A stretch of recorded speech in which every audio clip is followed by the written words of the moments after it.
Hello, I am Christian Newman Sanders, and I am a rising senior getting my undergraduate degree in electrical and computer engineering.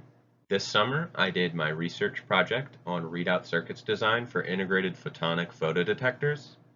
Now, for some background, you may know photodetectors are commonly used in imaging systems, which is sort of why I'm using them.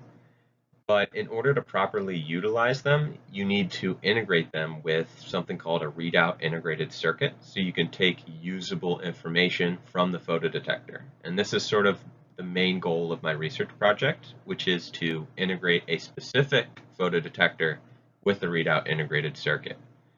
Now, my methods and how I sort of went about doing this. First, I needed to learn about how readout integrated circuits worked.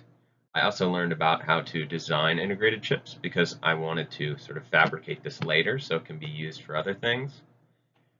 Now, after sort of looking into how readout integrated circuits work, I found out there's a bunch of different ways to do this. I started by creating a sort of transimpedance amplifier as well as an integrated circuit in the circuit simulation software LT-Spice, so I could sort of learn better about how they worked and as well as make sure I was going to get the values I was expecting. After having done this, I sort of figured out that I could sort of combine these two separate circuits to sort of create the foundation of what I'm looking for in my own readout integrated circuit. That ended up sort of being where my project sort of stopped this summer.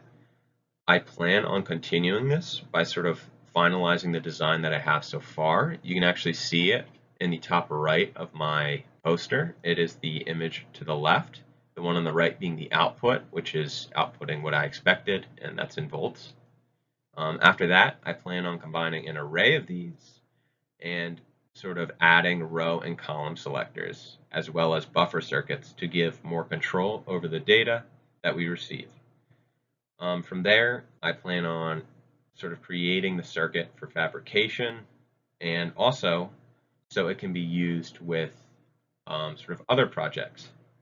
I ended up learning a lot about sort of readout integrated circuits as well as sort of how to sort of create chips using sort of different like softwares. So I ended up learning a lot this summer, and thank you for listening to my project.